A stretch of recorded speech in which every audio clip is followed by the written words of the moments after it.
Chapter 2. How to attract to yourself the things you desire.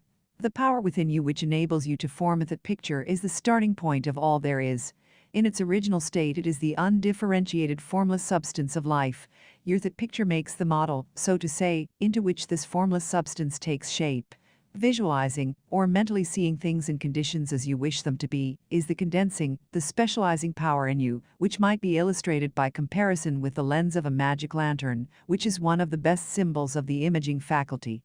It illustrates the idea of the working of the creative spirit on the plane of initiative and selection, or in its concentrated, specializing form, in a remarkably clear manner. The picture slide illustrates your own mental picture invisible in the lantern of your mind until you turn on the light of your will. That is to say, you light up your desire with absolute faith that the creative spirit of life in you is doing the work.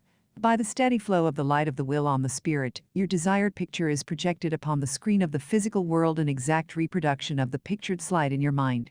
A woman came to me for help to cause her husband to return to her. She said she was very unhappy and lonely without him, and longed to be reunited. I told her she could not lose love and protection, because both belonged to her. She asked what she should do to get her husband back again. I told her to follow the great power of intuition and think of her husband as perfectly free and the embodiment of all that a husband should be. She went away quite happy, but returned in a few days to tell me that her husband desired a divorce in order to marry again. She was quite agitated and had evidently relaxed her will in following the instructions given at the former interview. Again, I told her to hold constantly in her mind that the loving protection of the spirit of life would guide her in perfect happiness. A month later she came again and said that her husband had married the other woman. This time she had completely lost her mental grip. I repeated the words for her as before, and she regained her poise. 2 months later she came back to me, full of joy. Her husband had come to her, begging her forgiveness and telling her what a terrible mistake he had made, as he could not be happy without her. They are now living happily together, and she, at least, learned the necessity of holding her pictured desire steadily in place by the use of her will. Visualizing without a will sufficiently steady to inhibit every thought and feeling contrary to your pictured thought would be as useless as a magic lantern without the light.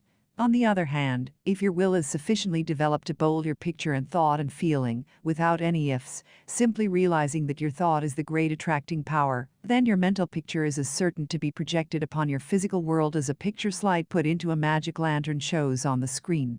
Try projecting the picture in a magic lantern with a light that is constantly shifting from one side to the other, and you will produce the effect of an uncertain will.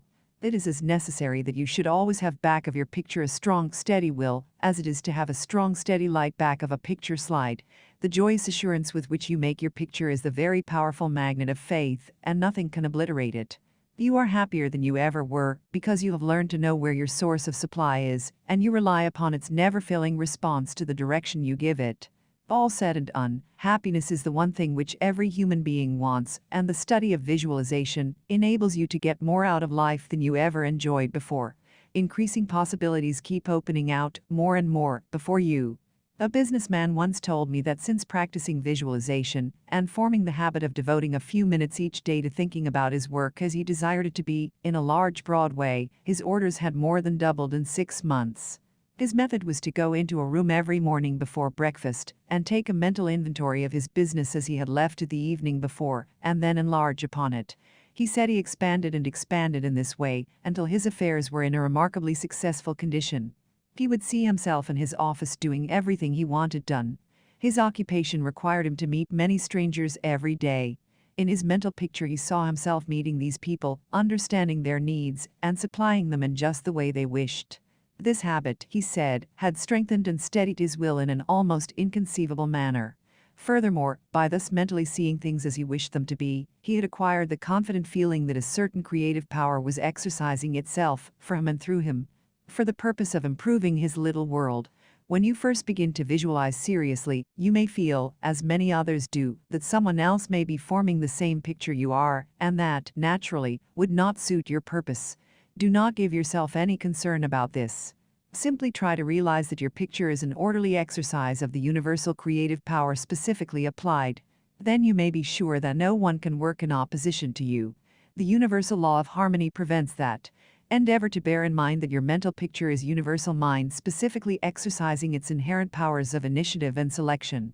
God, or universal mind, made man for the special purpose of differentiating himself through him.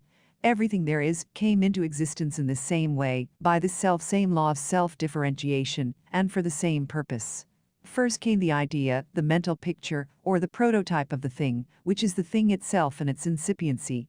The great architect of the universe contemplated himself as manifesting through his polar opposite, matter, and the idea expanded and projected itself until we have not only a world, but many worlds.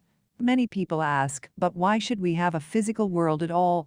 The answer is, because it is the nature of originating substance to solidify under directivity rather than activity, just as it is the nature of wax to harden when it becomes cold, or plaster of Paris to become firm and solid when exposed to the air. Your picture is the same divine substance in its original state, taking form through the individualized center of divine operation in your mind. And there is no power to prevent this combination of spiritual substance from becoming physical form. It is the nature of spirit to complete its work, and an idea is not complete until it has made for itself a vehicle. Nothing can prevent your picture from coming into concrete form, except the same power which gave it birth yourself. Suppose you wish to have a more orderly room. You look about your room, and the idea of order suggests boxes, closets, shelves, hooks, and so forth.